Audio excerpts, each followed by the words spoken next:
시청자 여러분 안녕하십니까? 내일의 코인 권지영입니다. 24시간 동안 굴러가는 우리 크립토 시장, 내일의 코인과 오후장 함께 열어보시면서 내일에 대한 전략까지 세워보시죠. 일단 우리 시장에 퍼져 있는 투자자들의 심리는 어떤지 공포 탐욕 지수 통해서 같이 한번 확인해 보도록 하겠습니다. 참 매일 하루하루가 다르게 이 공탐 지수도 조금 바뀌면 좋을 텐데 드라마틱한 변화가 이렇다하게 나타나지 않고 있는 모습입니다. FOMC를 지나면서도 거의 제자리 그대로 유지하는 모습이 확인되고 있죠.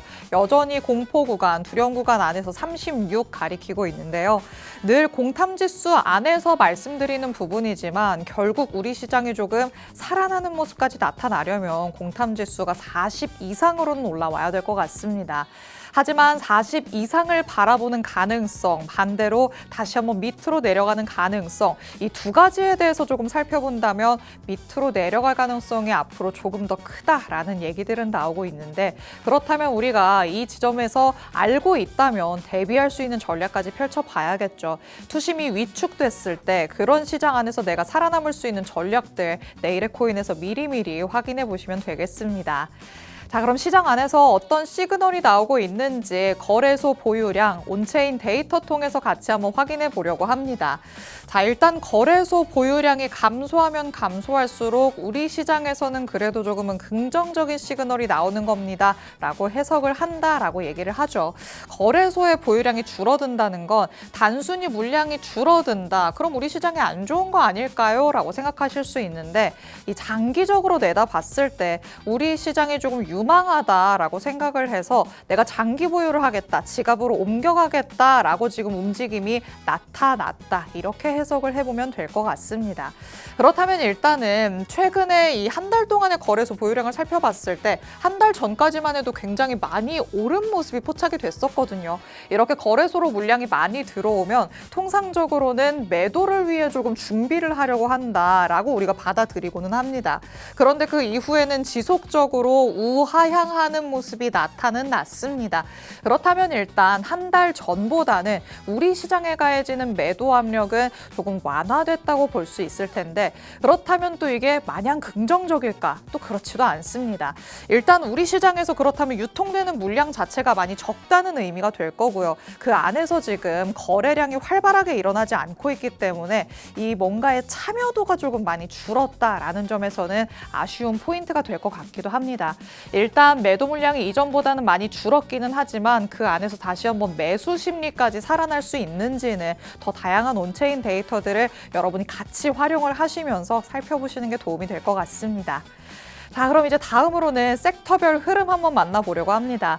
이제 7월 한 달을 마무리하는 그 지점에 와 있는 상황이죠. 한 달 동안 섹터들이 어떻게 움직였나 같이 한번 살펴보려고 가져왔는데, 굉장히 눈에 띄는 무빙을 보이는 섹터 하나가 있습니다. 갑자기 내려갔다가 올라왔다가 내려갔다가 올라왔다가 지속적으로 조금 파동을 그려가는 섹터가 눈에 띄죠.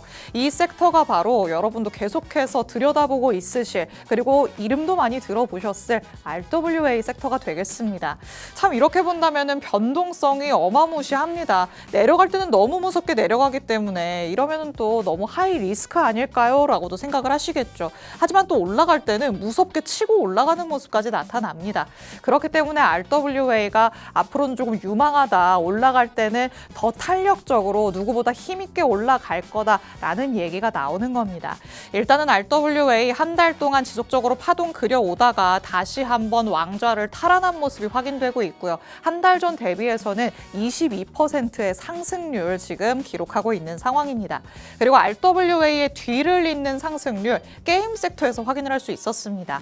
일단 게임 섹터에는 뭐 뚜렷한 코인이 없지 않나요? 라고 생각하시는 분들이 있으실 텐데, 항상 우리가 한 섹터에만 너무 국한되어 있지는 않다는 거 알고 있으시죠? 여기저기에 발을 걸쳐놓은 코인들이 많다 보니까 그 안에서 그래도 특징적인 움직임을 보인 코인들이 많다 정도로 확인을 해보시면 되겠습니다. 그리고 한 가지 더 살펴보고 싶은 건 AI인데요. AI가 또 무섭게 질주하던 때가 있었죠. 그런데 한 달 전 대비해서는 물론 상승을 하긴 했습니다만 7.3% 상승에 그치면서 RWA 대비해서는 약간 아쉽게 7월을 마감하는 모습이 확인되고 있습니다. 결국에는 RWA냐 AI냐 이 두 가지를 놓고 조금 고민하셨던 분들이 있을 텐데, 지금의 결과로만 놓고 봤을 때는 RWA RWA의 승리다라고도 볼 수 있겠죠. 과연 하반기가 끝날 때까지 RWA가 그 명성을 이어갈 수 있을지 여기에 또 초점 맞춰서 살펴보시는 것도 조금은 재미난 구경거리가 되지 않을까 싶습니다. 자, 이렇게 섹터별 흐름까지 만나봤으니까요. 이제는 실시간 시장 분위기 확인해 보도록 하겠습니다. 자, 1시간 전 대비해서 우리 코인들 별다른 움직임 보이지 않습니다. 비트코인 64,100달러대 움직임 가져가고 있는데 일단 1시간 전 대비해서는 0.05% 상승하는 모습이 나타났고요. 오늘 아침에 오늘의 코인에서 살펴봤을 때까지만 해도 64,000 밑에 있었거든요. 일단 아침보다는 조금 더 상승폭을 확대했다라고 체크를 해볼 수가 있겠습니다. 그리고 이더리움도 1,903달러대 있다 아침에 말씀을 드렸었는데 그보다 많이 올라와 있고요. 지금 1시간 전 대비해서도 0.07% 상승하고 있습니다. 다만 XRP 그리고 솔라나는 조금 아쉽습니다. 아침과 동일하게 1.07달러, 솔라나는 73달러 가리키고 있죠. 일단 메이저 코인들 중에서도 가장 몸집이 큰 비트코인과 이더리움을 중심으로 조금 더 상승폭이 확대되고 있다 정도로만 체크를 하시고 그 밑에 단에서의 전략들은 전문가님과 같이 한번 디테일하게 세워보도록 하겠습니다. 그럼 잠시 후에 전문가님과 돌아오겠습니다. 내일의 코인 본격적으로 출발합니다.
내일의 코인 문을 활짝 열어보도록 하겠습니다.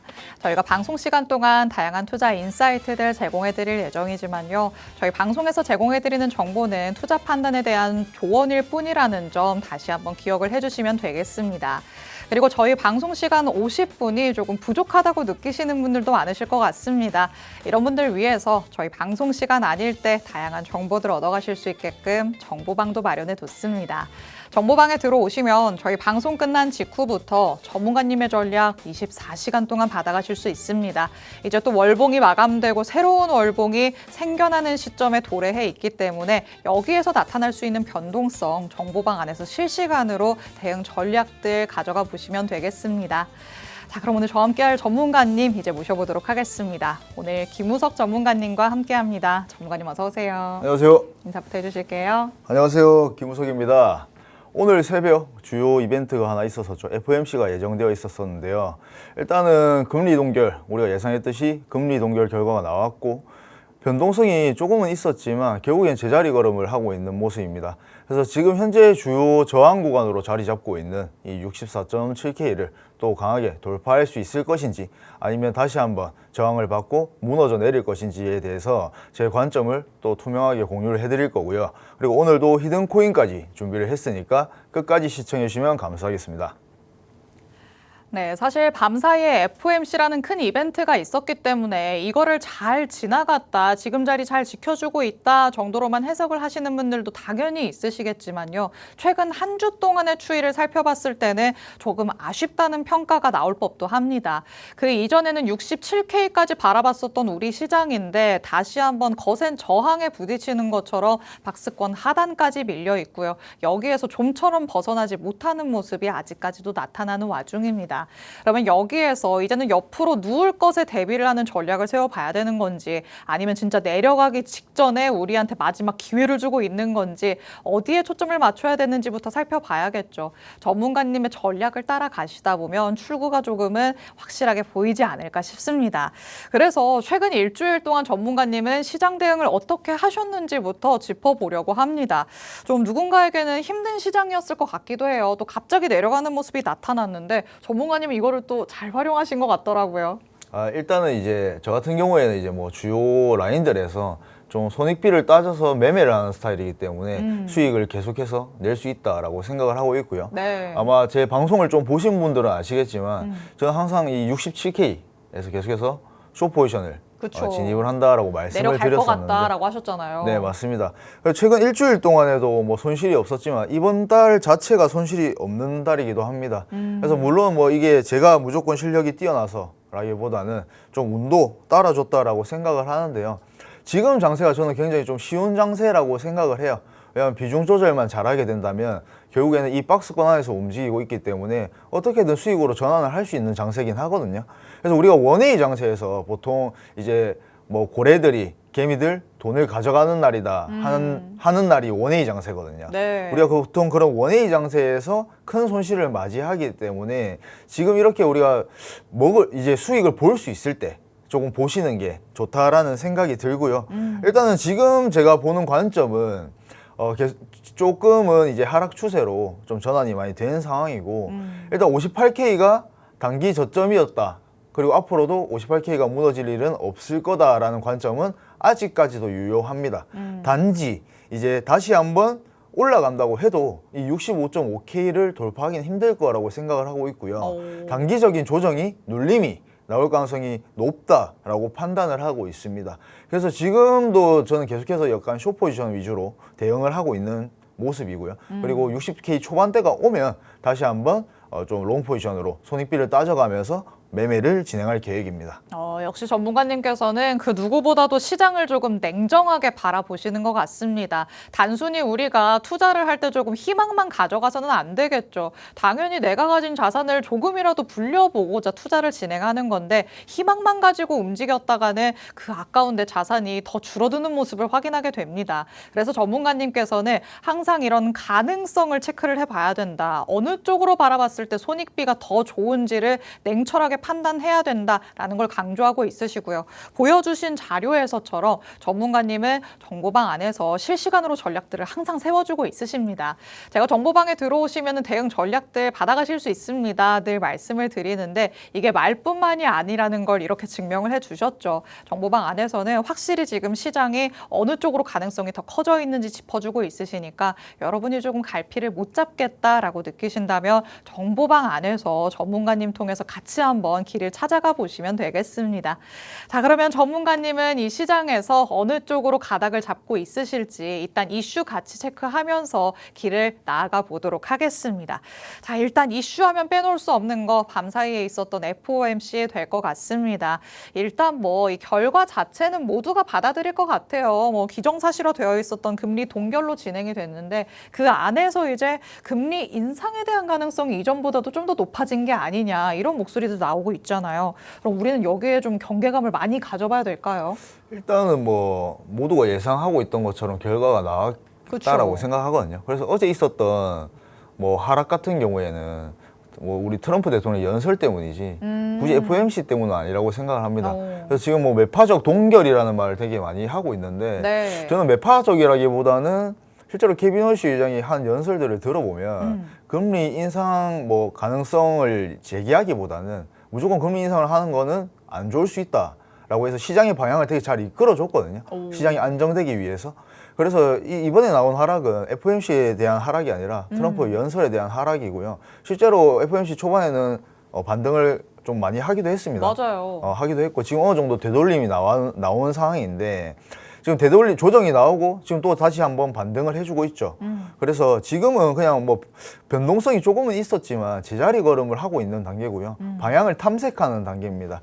이게 뭐 우리가 지금 뭐 세력이 어느 한 방향으로 이끌기 위해서 지금 뭐 숨을 고르고 있는 단계라기보다는 지금 롱 포지션과 숏 포지션이 치열하게 경쟁을 하고 있다라고 오. 생각을 하시면 좋을 것 같아요. 그래서 뭔가 우리가 투자를 할 때 지금 아직 방향성이 안 나온 상황이라고 생각을 하고 있고 지금도 뭔가 좀 애매한 구간이라고 생각을 해요. 네. 우리가 지금 당장 상승을 바라보기에도 애매하고 그렇다고 하락만 외치기에도 애매한 구간이라고 생각을 그쵸. 합니다. 그래서 우리가 보통 주요 매물대가 많은 지지 라인과 저항 라인이 있습니다. 얄팍한 매물대가 아닌 좀 강한 그런 라인들이 있죠. 우리가 그런 라인들에 빗대어서 손익비를 따져가면서 매매를 진행하면 지금 같은 장세에서는 조금 수익을 보기 쉬운 장이라고 생각을 하고요. 지금 이제 아까 지영 앵커님 말씀하신 것처럼 이제 월봉 마감이 얼마 남지 않았습니다. 네. 그래서 오늘 내일 중으로 오늘도 이제 또 주요 발표들이 예정되어 있기 때문에 변동성이 좀 클 것이라고 예상을 하고 있고 아마 8월 초부터는 진짜 방향이 나오지 않을까라는 생각도 하고 있습니다. 그래서 일단 앞으로 우리가 중요하게 봐야 될 거는 제가 계속 말씀드리지만 지표 발표들. 그렇죠. 예. 뭐 이건 당연한 거지 않습니까? 이거는 누가 얘기해도 똑같은 겁니다. 지표 네. 발표들이 좋게 나와야 당연히 뭐 금리 인하를 할 수 있는 기대감을 가져볼 수 있는 거지. 지표 발표가 안 좋게 나오는데 누가 계속 금리 인하를 외칠 수가 있겠습니까? 그래서 우리가 봐야 될 거는 지표 발표들 잘 보시면서 방향성을 찾아가시는 게 좋을 것 같습니다. 맞습니다. 사실 FOMC 안에서 연준 위원들 12명 그리고 3명, 12명 가운데 3명이 조금 금리 인상을 외쳤기 때문에 이전보다 스탠스가 조금 더 매파 쪽으로 기운 거 아니냐. 여기에 대한 우려감이 시장에 조금 퍼졌던 거죠. 그런데 반대로 조금 생각을 해보면요. 일단 이 워시 의장 같은 경우에는 이전과 거의 동일한 스탠스를 가져왔습니다. 경제 지표 잘 보면서 이 투자자들이 직접 판단을 해라라는 거를 다시 한번 강조했기 때문에 우리도 그냥 지표를 보면서 결과를 해석을 하면서 앞으로의 연준의 이 방향성을 조금 착착 따라가 볼 필요가 있어 보입니다. 섣부르게 예측을 하고 무언가를 선반영을 크게 한다기보다는 그냥 같이 한번 호흡해 나가본다. 이렇게 시장의 분위기가 바뀌어간다라고 생각을 하시면서 이에 대한 전략들을 가져가시는 게 좋을 것 같고요. 그리고 변동성이 조금 이전보다 커졌다 말씀은 드렸지만 사실 제가 옆 동네라고 항상 표현을 하죠. 주식시장에 비해서는 지금 오히려 우리 시장의 변동성이 그렇게 크지는 않은 상황입니다. 이 정도는 충분히 우리가 감내할 수 있지라고 어느 정도 여유를 가져보시는 것도 앞으로의 시장을 좀 대비하는 데 도움이 많이 되시지 않을까 싶습니다.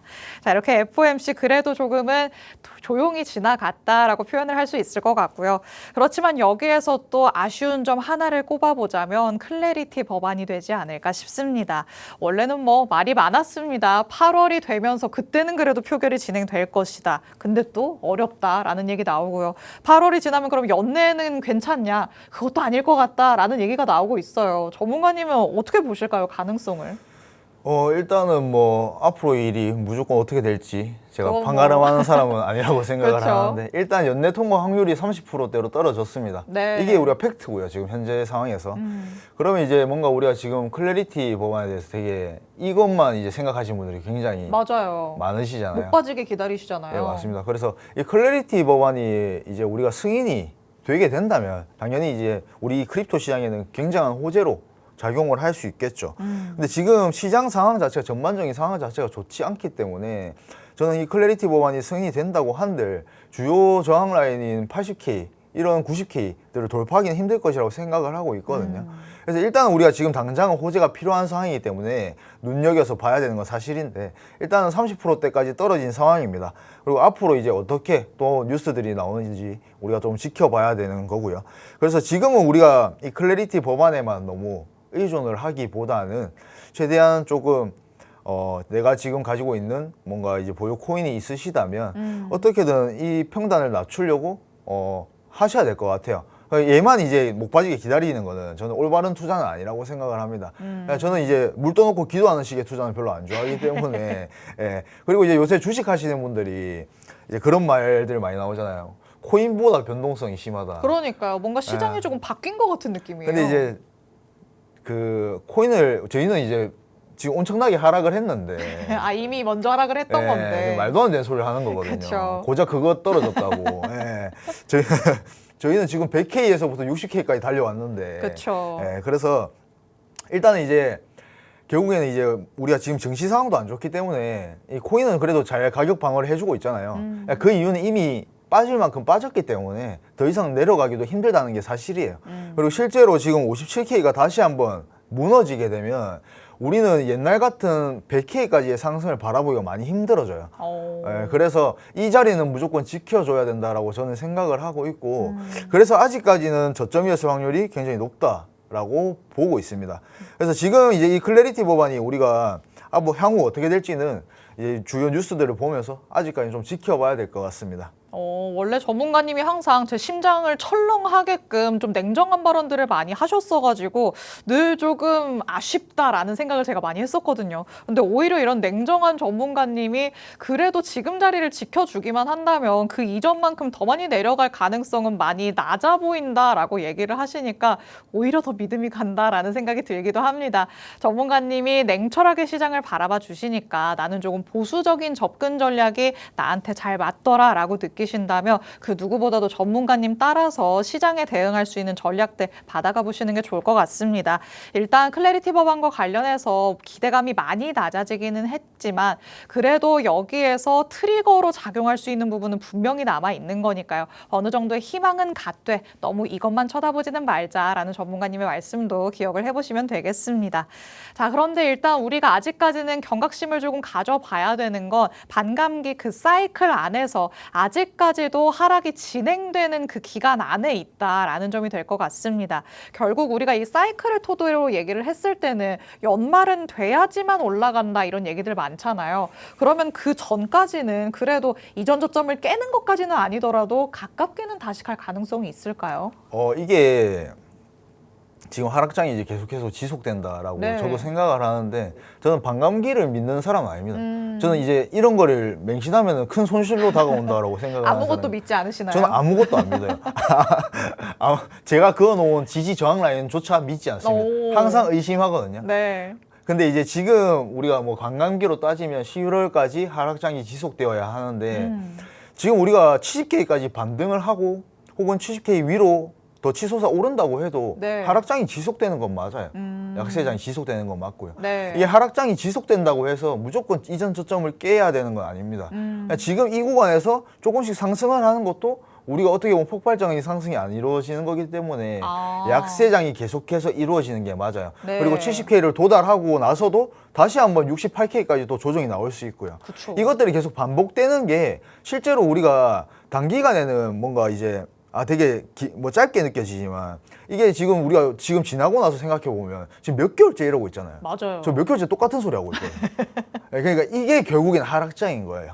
이제 피 말려 죽인다라는 표현을 많이 하는데 네. 보통 이런 기간을 못 버티고 손절을 하시거나 많이들 떠나가시죠. 근데 저는 이런 기간 속에서 우리가 최대한 평단가를 낮추려고 노력하고 왜냐하면 결국엔 우리가 코인이 다시 한번 80K, 90K까지는 도달할 가능성이 높지 않습니까? 그쵸. 이거는 많은 분들이 알고 계시잖아요. 코인 망했다 하시는데 안 망합니다, 쉽게. 예, 쉽게 안 망하고. 그러면 우리가 그 기간에 만약에 80K, 90K가 올 때 뭐 XRP라든지 이더리움이 다시 내 평단이 온다든지 혹은 수익권으로 전환이 되기 위해서는 지금 평단이 높으신 분들 평단을 많이 낮추셔야 돼요. 맞아요. 예, 그러면 이게 지금 당장 내가 돈이 없는데 물론 돈이 없어서 못 하실 수도 있겠죠. 그러면 다른 여유 자금으로 이 시대를 조금 불려서라도 평단을 낮추셔야 됩니다. 그래서 그런 노력을 하기 힘드신 분들 같은 경우 뭐 기다리시는 방법밖에 없겠지만 지금 그런 노력들을 조금 해야 되는 시기라고 저는 생각을 해요. 왜냐하면 결국에는 우리가 원하는 상승 랠리가 저는 올 거라고 믿습니다. 저는 현물 투자를 따로 요새는 하지 않거든요. 현물 투자를 하면 생각이 들어가요. 계속 상승을 바라보게 된단 네. 말이에요. 저도 인간인지라 내가 가진 종목이 올랐으면 좋겠고 오르는 뉴스들만 보게 되고 그래서 저는 딱히 현물 투자를 하지 않는데 객관적이기 위해서 근데 저는 상승 랠리가 올 거라고 봅니다. 그래서 지금부터 조금 평단을 낮추기 위해서 혹은 수익권에 계신 분들 같은 경우에도 좀 물량을 늘리기 위해서 조금 노력하시면 좋을 것 같다는 생각을 하고 있습니다. 결국에는 지금 조금 상승장이 오기 전에 대비를 해봐야 되는 시기다라는 데 다시 한번 포커스를 맞춰봐야 될 것 같습니다. 아니 나는 이미 물릴 만큼 물려있는데 어떻게 대비를 하라는 거냐라고 생각하시는 분들이 있으시겠죠. 지금 이렇게 밑에서 계속 지지부진하고 있을 때 이럴 때 평단가를 조금이라도 낮출 수 있게 움직여보자라고 얘기를 하시는 겁니다. 언젠가는 오른다고 하니까 냅두면은 평단까지 다시 오겠지라고 마냥 생각을 하시죠. 그렇죠. 그런데 우리가 투자를 하는 게 본전까지 다시 오는 것만 기다려서 끝내려고 투자를 시작한 게 아니잖아요. 수익을 내기 위해서 투자를 한 거기 때문에 다시 한번 나의 초심을 조금 되새겨 보시면서 평단을 낮추고 상승이 나타났을 때 수익으로 전환시켜서 빠질 수 있게끔 그 토대를 지금 마련해 놓는다라고 접근을 해보셔야 될 것 같습니다. 자, 그렇다면 어디에서부터 조금 첫걸음을 시작해 봐야 될까? 아직까지도 조금 판단이 서지 않으시는 분들이 있으실 텐데 이런 분들 위해서 지금 시장 안에서 특히 메이저 쪽에서는 어디부터 포커스를 맞춰 봐야 되는지 전문가님이 지난주부터 짚어주고 있으십니다. 오늘은 특히나 조금 이더리움 살펴보자라고 얘기를 하시니까 이 얘기 어떤 건지 같이 한번 들어보도록 하시죠. 자, 일단 이더리움 뭐 당연히 메이저 중에서도 알트의 대장이니까 뭐 안정적이겠지라고 생각하시는 분들은 있으실 것 같아요. 근데 이게 장기적으로 보기에도 진짜 괜찮다고 전문가님도 보실까요? 제가 항상 이제 장기 투자해야 될 종목은 비트코인과 이더리움밖에 없다라고 그쵸. 말씀을 드리거든요. 근데 이제 저는 이더리움은 굉장히 장기 종목으로도 괜찮다라고 생각을 합니다. 솔직히 이제 우리가 뭐 뭔가를 매수를 할 때 비트코인 너무 비싸잖아요. 그렇죠. 예, 너무 비싸서 올라도 돈이 안 되지 않습니까? 맞아요. 뭔가 심리적으로도 그리고 가까워지지 않아요. 맞아요. 근데 이더리움 어떻습니까? 좀 비싸긴 한데 이거는 조금 내가 자금이 있으면 해볼 만하다라는 생각이 들죠. 네. 근데 이제 제일 만만한 게 XRP니까 XRP를 자꾸 맞아요. 건드리시는 거예요. 근데 수익이 크면 그만큼 손실이 크다라고 그쵸. 생각을 해요. 그래서 어느 정도 제가 만약에 투자자의 입장이었으면 1억 이상이다. 1억 이상의 자금이 있다. 혹은 5천만 이상이다 하면 전 무조건 이더리움에 투자를 할 것 같습니다. 다른 알트코인은 안 건들고요. 결국에는 비트코인과 XRP의 약간 절충안이라고 볼 수 있겠네요. 그렇습니다. 그래서 지금 저는 이더리움이 장기 종목으로 괜찮다라고 생각을 하는데 일단 이유를 항상 우리가 근거가 있어야 되잖아요. 그쵸. 근거를 한번 살펴보면 지금 현재 이제 이더리움 우리가 네트워크를 보더라도 네트워크는 오히려 커지고 있는 상황이에요. 이더리움 네트워크가 뭐냐면 이제 우리가 이더리움 블록체인 위에서 실행되는 거래와 프로그램들이 있는데요. 지금 현재 가격은 약세를 이루고 있는데 이거는 시장의 영향이 크다라고 생각을 합니다. 근데 네트워크는 오히려 커지고 있는 상황이어서 나쁘지 않습니다. 지금 현재 상황이. 그래서 당시 이제 우리가 아마존 주가는 폭락을 했는데 내부 사업 지표는 오히려 지금 성장을 하고 있는 단계고요. 결국 시간이 지나면서 기업 가치가 주가에 반영이 됐다는 논리입니다. 그래서 실제 자금은 여전히 네트워크 안에 남아있는 셈이라고 보시면 좋을 것 같고요. 네. 지금 이더리움 활성 주소수도 지금 장기적으로 증가를 하고 있습니다. 이 활성 주소수가 뭐냐면 이더리움 네트워크를 실제로 이용한 지갑이 몇 개였는가를 나타내는 수치예요. 이것도 지금 현재 우상향을 그리고 있기 때문에 적어도 우리가 네트워크 자체가 쇠퇴하고 있다는 주장과는 거리가 먼 단계다라고 보시면 좋을 것 같습니다. 뭔가 좀 관심도 그리고 참여도가 계속해서 꾸준히 늘어난다라고 볼 수 있는 대목인 거죠. 네, 맞습니다. 모든 아마 시장 참여자들이 저랑 비슷한 생각을 합니다. 비트코인 너무 비싸고 지금 사봤자 지금 사도 거의 8, 9천만 원 1억인데 그렇죠. 지금 사면 돈도 안 될 것 같고 그럼 이더리움을 건드기 시작하거든요. 그럼 이더리움의 수요가 저는 많이 몰릴 것이라고 생각을 해요. 그래서 향후에 제일 전망이 좋은 게 저는 이더리움이라고 지금도 보고 있고요. 네. 이더리움의 우리의 강점을 보시면 자금이 모이는 체인이라고 보시면 좋을 것 같습니다. 스테이플 코인 공급량 가운데 상당 부분이 여전히 이더리움 네트워크에 집중이 되어 있는 상황이고요. 이제 전통 금융 자금이 우리가 온체인으로 이동할수록 수혜를 가장 먼저 받을 수 있는 플랫폼으로 지금 현재 이더리움을 보고 있습니다. 그래서 우리가 가격적인 측면도 그렇고 우리가 이더리움의 전망을 봤을 때도 이더리움만한 게 없다. 라고 저는 코인에 대해서 이렇게 좋게 설명을 잘 안 하거든요. 그러니까요. 근데 이더리움 괜찮아요. 이더리움 괜찮아서 오. 저도 만약에 현물 투자를 다시 시작하게 된다면 이더리움부터 매집을 하지 않을까라는 생각을 할 정도로 이더리움은 괜찮은 코인이라고 저는 생각을 하고 있습니다. 그럼 이렇게 기술적으로 뭔가 좀 네트워크 측면에서는 좋다라는 얘기들은 나오고 있는데 결국에 우리가 바라는 건 투자 자산으로서의 그 매력도잖아요. 가격적인 측면에서는 그러면 어떤 부분에서 조금 개선점이 나와야 시그널이라고 볼 수 있는 걸까요? 아, 이더리움 말이에요. 그렇죠. 이더리움은 저는 뭐 지금부터 좀 매집해도 된다고 생각을 그래요? 네. 지금 비중을 우리가 비중 조절을 되게 못 하는데 비중을 무조건 저는 20% 미만대로 들어가야 된다 생각하거든요. 이게 주식 하시는 분들도 아마 이해하시기 좋을 텐데 우리가 주식해서 손실을 거의 안 보시는 분들의 특징이 뭐냐면 비중을 낮춰서 내려오면 사고, 내려오면 사고, 내려오면 계속 사잖아요. 그러니까 매집을 할 수 있는 돈이 계속 있어야 된다고 생각을 하는데 네. 이더리움 같은 경우에도 저는 비중 20%로 진입을 현재부터 시작을 한다면 지금 여기서 이 구간에서 조금 빠지면 매집을 하고 조금 빠지면 매집을 한다면 저는 충분히 수익권으로 전환이 될 가능성이 높다라고 보고 있거든요. 네. 예, 그리고 지금 가격대도 뭐 나쁘지 않지 않습니까? 이전에 우리 뭐 450만, 500만 원까지 달려갔었는데 그쵸. 현재 가격대는 나쁘지 않다라고 생각을 하기 때문에 지금부터 매집을 해도 안 늦다라고 생각을 하고요.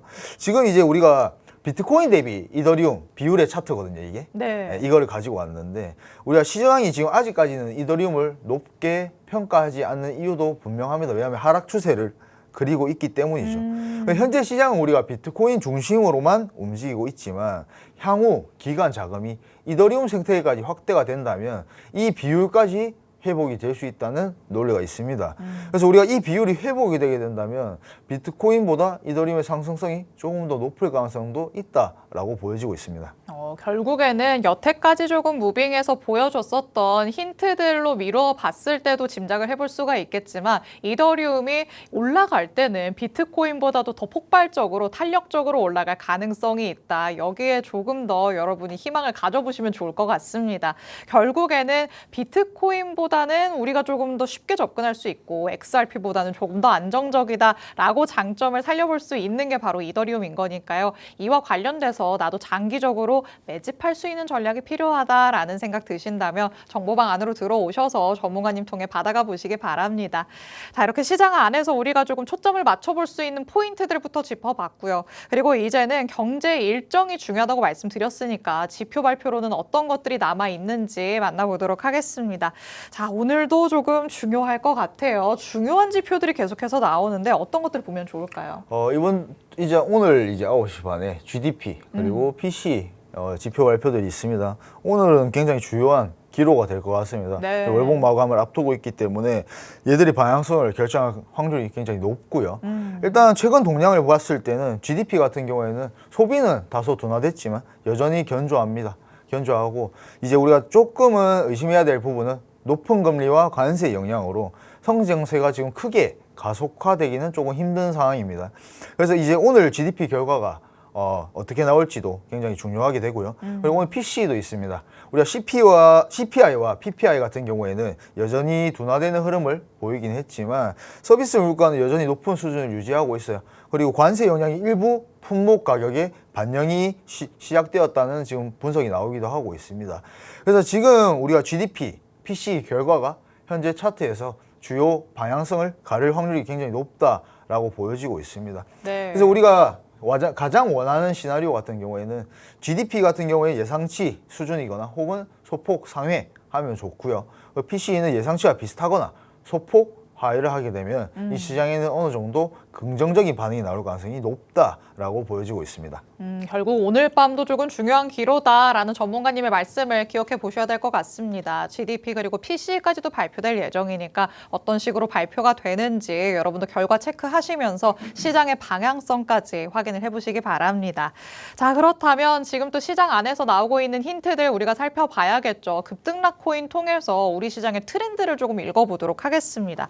일단 지난주에 말씀해 주셨던 코인을 짚어볼 필요가 있을 것 같아요. 다시 한번 조금 내림세가 나타난 것 같은데 어떻게 전문가님의 관점이 딱 맞아 떨어졌을까요? 이케시 같은 경우에 제가 저번 주에 이제 진입을 하기는 조금 어려울 것이다 라고 말씀을 드렸는데 네. 실제로 좀 강한 되돌림이 나왔죠. 뭐 급락 코인으로 소개해드려도 손색이 없을 만큼 강한 조정이 나왔습니다. 지금 이제 이렇게 급락 코인으로 제가 가지고 나올 때 한번 노려볼 만하다라고 말씀을 드렸죠, 항상. 지금 이제 매도 볼륨이 붙진 않았습니다. 매수 볼륨만 붙은 상황이고 차익 실현 물량 때문에 조정이 나오고 있는 상황인데 그럼 주요 변곡 라인이 이 라인에서 한번 진입을 해볼 만하다. 손익비를 따졌을 때. 대신 이제 손절 라인은 여기 무너지면 이제 뒤도 안 돌아오고 손절을 해야겠죠. 그래서 이제 우리가 이런 손익비를 따졌을 때는 충분히 진입을 해볼 만하다라고 생각을 하고 있습니다. 이케시도 어느 정도는 그래도 기회가 오고는 있다라고 얘기를 하시니까 자세한 얘기들은 정보방 안에서 받아가 보시면 될 것 같고요. 그렇다면 이번 한 주를 다시 돌아보면서 이번에는 어떤 코인들이 급등락 펼쳤는지 하나씩 만나보도록 하겠습니다. 자, 순 보신 분들 정말 많으실 것 같아요. 굉장히 무섭게 올라갔었는데 어떻게 좀 기회를 줄 수 있는 코인일까요? 기회를 일단은 이제 4일 동안 77% 정도 상승을 했고요. 네. 커밍 순이죠. 네, 죄송합니다. 자, 일단 우리가 왜 급등했는지 한번 보시면 주요 저항 구간인 280원을 돌파를 했어요.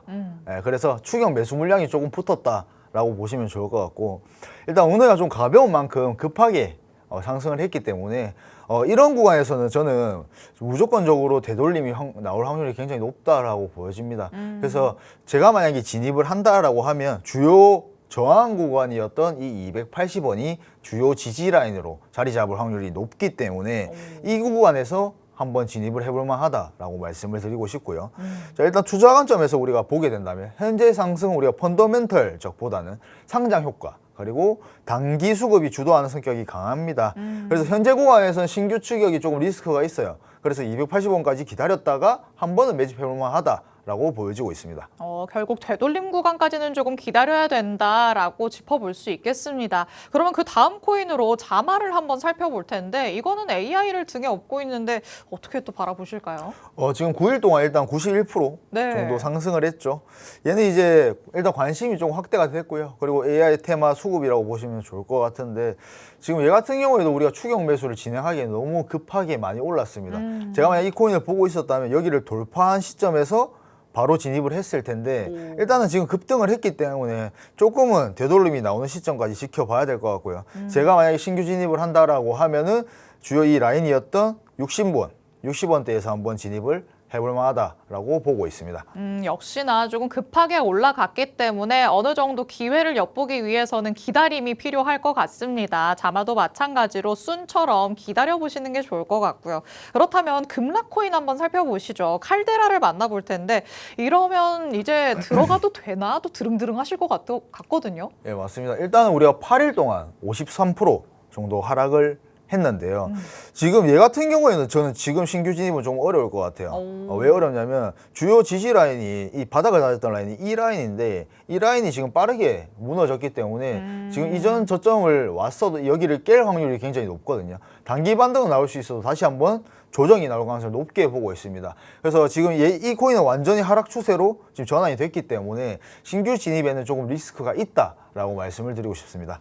이미 조금 지켜줬어야 되는 라인을 뚫고 내려갔다라고 얘기를 하시기 때문에 오히려 여기에서 기회를 잡기보다는 잠시 후에 전문가님이 보여주시는 히든 코인 통해서 자세한 전략들을 받아가 보시는 게 수익으로 연결시킬 수 있는 길이지 않을까 싶습니다. 전문가님과 급등락 코인 통해서 시장 안에서의 흐름들도 체크해 봤으니까 조금 관심 있다 싶으신 분들은 정보방 안으로 들어오셔서 전략들 체크해 보시기 바랍니다. 자, 시간이 너무 많이 지났네요. 좀 실시간 차트도 같이 봐야 되는데 빠르게 만나보도록 하겠습니다. 비트코인의 좀 가격적인 라인들만 상세하게 짚어볼까요? 네, 한번 제가 빠르게 한번 볼게요. 자, 일단은 우리 지금 보시면은 어느 정도 박스권 안에서 움직이고 있는데 제가 빗각을 하나 그어보겠습니다. 빗각을 그으면 지금 현재 여기서 꼬리 달고 다시 올라왔죠? 네. 그럼 다시 채널 안으로 들어온 겁니다. 채널 안으로 들어와서 지금 손익비적으로 봤을 때는 롱 포지션이 좀 우세하겠죠. 그래서 저는 63, 5부근, 636, 63.6K 정도가 오게 된다면 네. 롱 포지션을 충분히 진입을 해볼 만하다라고 말씀을 드리고 싶은데 지금 제가 보는 관점은 이전 고점인 66.9K, 67K를 다시 재돌파하기는 힘들다라고 보여져요. 그래서 제가 그냥 작도를 대충 해드리면은 우리가 여기서 반등은 할 수 있어도 다시 맞고 하락을 조금 보고 있습니다. 하락을 한다고 해서 이전 저점 58K가 무너지기보다는 다시 한번 이 60K 초반대에서 조금 박스권을 형성하다가 다시 재차 상승을 할 확률이 높다라고 보고 있습니다. 결국에는 굉장히 초단기적으로 봤을 때는 다시 한번 상승할 가능성이 있지만 그 다음에는 추가적으로 하락이 나타날 가능성이 더 크니까 이런 부분에 유의하자라고 얘기를 하십니다. 비트코인과 관련해서는 잠시 후에 또 한 번 얘기를 나눠보도록 할 테니까요. 자세한 실시간 대응 전략들은 정보방 안에서 체크해 보시기 바랍니다. 그럼 저희는 잠시 후에 돌아와서 차트들 조금 더 살펴보도록 하겠습니다. 잠시 후에 만나보시죠.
레이레코인과 함께하고 계십니다.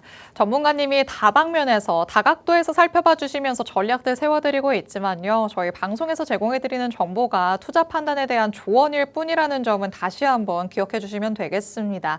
자, 그리고 지금 우리 시장 안에서 조금 기준을 세우지 못하고 갈팡질팡 하시는 분들이 있으실 텐데 이럴 때는 어디에서부터 출발을 다시 해보면 좋을지 그 초심을 잡아주겠다라고 얘기를 하십니다. 전문가님께 어떤 내용일지 같이 한번 들어보도록 하시죠. 자, 결국에는 뭐 명언들 수도 없이 다들 들어보셨겠지만 그게 실천으로 가장 안 되잖아요. 뭐 달걀을 한 바구니에 담지 마라 이런 얘기도 많은데 이게 왜 이렇게 힘든 걸까요? 저도 한 바구니에 담기 힘들죠. 그렇죠. 근데 실제로 우리 장 보면 한 바구니에 담아서 가잖아요. 그렇죠. 네, 그래서 일단은 제가 이제 이 분산 투자에 대해서 물론 이제 우리가 그런 명언들도 있지만 이 분산 투자의 원리에 대해서 제가 조금 쉽게 한번 설명을 드려보겠습니다. 일단 이제 우리가 분산 투자라고 하면 아마 모두가 아실 겁니다. 투자할 때는 분산 투자를 해야 되는데 결국에는 내가 투자한 목록들을 보면 거의 다 한 종목에 들어가 있거나 또 여러 종목을 들어갔더라도 다 비슷한 종목에 들어가 있는 경우가 굉장히 많죠. 그래서 이 분산 투자라는 개념은 일단 우리가 가장 기본적인 게 다르게 좀 움직여야 돼요. 조금 다르게 움직이는 게 이 분산 투자라는 개념이고요. 일단 우리가 투자 위험을 줄이기 위해서 가장 기본적인 전략이다라고 보시면 좋은데 아까 지영 앵커님이 말씀하신 것처럼 계란을 한 바구니에 담지 마라 뭐 이런 명언들도 있습니다. 그래서 우리가 특정 종목에만 투자하게 된다면 예상하지 못한 이런 변수들이 큰 손실들이 생길 수 있다라는 게 이 분산 투자의 원리인데요. 뭐 예를 들어서 최근 SK 하이닉스에 조금 고점에서 올인을 하신 분들 같은 경우에는 좀 큰 손실을 맞이할 수가 있겠죠. 근데 우리가 반면 여러 종목에 조금 나누어서 투자를 하게 된다면 특정 자산의 손실이 전체 자산에 미치는 영향을 조금은 줄일 수가 있다라는 개념입니다. 자, 그래서 일단 우리가 이 분산 투자 같은 경우에는 선택이 아닌 필수라고 보여지고요. 일단 우리가 이유는 뭐 위험 감소, 변동성 완화, 장기 투자 안정성, 시장 변화 대응 이렇게 얘기를 할 수 있는데 일단은 제일 중요한 내용은 우리가 일단 코인으로 비유를 할게요. 오늘 코인 방송이니까 제가 코인 투자를 만약 포트폴리오를 구성을 한다라고 가정을 하면 당연히 우리가 가진 자산은 한정적이기 때문에 예를 들어서 제가 뭐 1억으로 투자를 해보고 싶다라고 가정을 하면 이제 많은 투자하시는 분들 같은 경우에는 리스크를 감수하고 싶진 않아 해요. 돈은 안 잃고 싶은데 돈은 벌고 싶은 그런 욕심들이 자리 잡고 있죠. 근데 저는 애초에 그런 마음을 가지신 분들 같은 경우에는 주식 투자나 코인 투자를 하시면 안 된다라고 생각을 합니다. 왜냐하면 그러면 예적금 드는 게 훨씬 나을 수가 있어요. 근데 우리가 어느 정도 이 코인 투자나 주식 투자를 하는 이유는 그래도 적은 금액으로 큰 3, 4배의 수익 혹은 10배의 수익으로 창출하기 위해서 코인 투자나 주식 투자를 진행을 하는 거잖아요. 그러면 포트폴리오를 잘 구성해야 된다고 생각을 합니다. 지금 현물 시장이 굉장히 안 좋기 때문에 제가 포트폴리오를 구성한다면 뭐 50%는 현물 투자, 50%는 단타형으로 선물 투자. 그냥 이 정도로만 포트폴리오를 진행을 해도 저는 어느 정도 해칭이 된다라고 보여지거든요. 왜냐하면 이 선물 투자의 개념 자체가 아마 많은 분들이 아시겠지만 레버리지를 활용하는 건 맞지만 결국에는 양방향 투자가 된다라는 점이 다른 점이고 현물 투자 같은 경우에는 하루에도 올랐다가 내렸다가를 반복하면서 한 달 동안 가격이 비슷한 경우가 많잖아요. 결국 결론적으로 봤을 때. 그래서 그냥 난 안 본다 라고 하신 분들이 굉장히 많아요. 근데 이 선물 투자 같은 경우에는 우리가 단타로 접근하는 경우가 많기 때문에 계속해서 수익을 조금 창출해낼 수 있는 경우가 있다라고 보여집니다. 그리고 이제 뭐 주요 이슈들이 있을 때 전쟁 이슈라든지 관세 빔이라든지 우리가 현물의 손실을 방어하기 위해서 해칭용으로 숏포지션을 또 진입을 할 수 있는 부분이고요. 그래서 일단 분산 투자의 개념은 이렇게 포트폴리오를 구성하시면 좋을 것 같다라고 말씀을 드리고 싶고요. 일단 우리가 투자에서 가장 중요한 건 그래도 안전이기 때문에 분산 투자를 해야 된다라는 겁니다. 일단은 제가 아까 차트를 짧게 설명을 드렸는데 이건 비트코인 일봉입니다. 일봉인데 지금 제가 말씀드린 이 66점 이 라인만 기억하시면 돼요.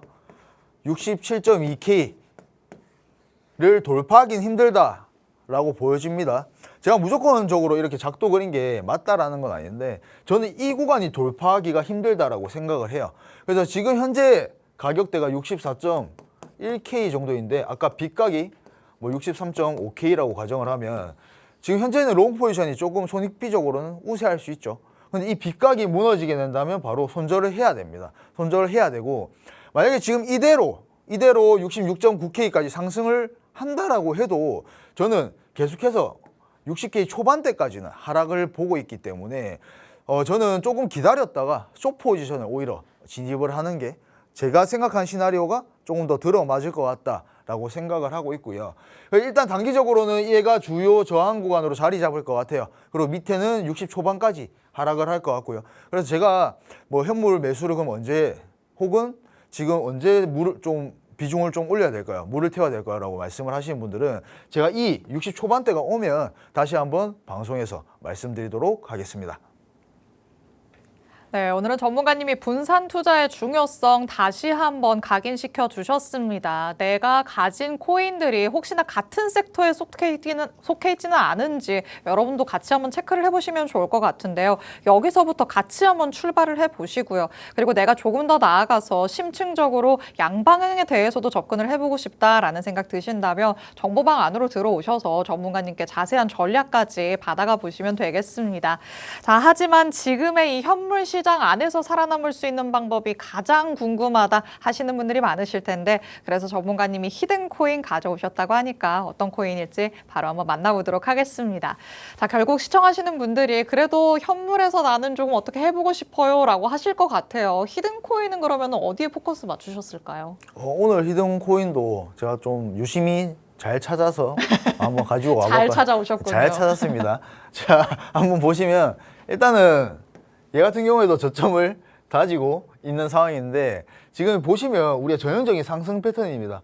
저점이 점점 높아지고 있는 추세죠. 이걸 우리가 보통 빗각을 그어보면 이렇게 꼬리를 단 부분이 다 지금 이 빗각을 맞고 떨어진 상황이죠.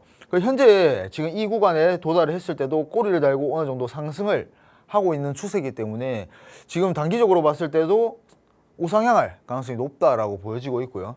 지금 현재 이 구간에서만 익절을 한다라고 해도 한 20%가 넘는 수익이 될 수가 있습니다. 그래서 충분히 우리가 손익비적으로 따져봤을 때 진입을 해볼 만하다라고 생각을 하는데, 지금 우리가 이 빗각, 이 지지 라인이 만약에 무너지게 된다면 바로 손절을 해야 된다라고 보고 있습니다. 그래서 지금 손익비적으로 따져봤을 때 저는 항상 손익비를 되게 많이 따지거든요. 수익 봤을 때 얼마, 손실 봤을 때 얼마나 손실을 보는지를 생각하고 들어가는데, 이거는 손실을 볼 각오를 하고 항상 들어가는 거죠. 모든 현물 우리가 단타를 진행을 할 때는. 그래서 충분히 진입을 해볼 만하다라고 생각을 하고 있고, 우리가 타겟가 같은 경우에는 저는 145원 정도로 보고 있습니다. 네, 오늘의 새로운 히든 코인 만나봤습니다. 어떻게 유심히 잘 찾아왔다라고 얘기를 하셨는데, 결국 그 안에서 근거를 찾아봤더니 독자적인 무언가의 패턴을 만들어가고 있다, 추세를 만들어가고 있다라는 게 결론이 될 것 같죠. 빗각을 잘 그어서 보여주셨습니다. 일단 계속해서 조금씩 우상향하는 모습이 나타나고 있고요. 다시 한번 그 구간 안에서 저항을 맞고 밑으로 내려온 모습이 확인됐기 때문에 손익빅 측면에서 좋은 자리에까지 와 있다라는 게 결론이 될 것 같습니다. 여기에서 이제 어디까지 바라볼 것이냐라고 물어본다면 그 직전 고점까지 일단 바라보자라고 얘기를 하시니까요. 더 자세한 타점, 그리고 앞으로의 향후 실시간 대응 전략이 궁금하시다면 정보방 안으로 들어오셔서 전문가님 통해 받아가 보시면 좋을 것 같습니다. 그리고 우리가 앞서 만나봤었던 내용처럼 오늘 밤에는 경제지표 발표 일정까지 앞두고 있는 상황입니다. 여기에 또 산 넘어 산이라고 지표 발표 이후에는 월봉이 마감되고 새로운 월봉이 갱신되는 그런 흐름들이 나타날 예정이기 때문에 변동성이 조금 커질 것으로 우리가 예상을 하고 대비를 해봐야겠죠. 이에 대한 실시간 대응 전략들까지 정보방 안에서는 24시간 동안 전해드리고 있으니까요. 여러분이 이 안으로 들어오셔서 조금은 새로운 달을 새 출발한다는 마음으로 전문가님과 함께 헤쳐나가 보시면 되겠습니다. 오늘 저희가 준비한 내용은 여기까지입니다. 본 방송에서 제공해드리는 정보는 투자 판단에 대한 조언일 뿐 해당 자산의 가치 또는 상승 하락을 보장하지는 않는다는 점 유의해 주시면 되겠습니다. 저희는 내일 이 시간에 다시 찾아뵙겠습니다. 시청해주신 여러분 고맙습니다.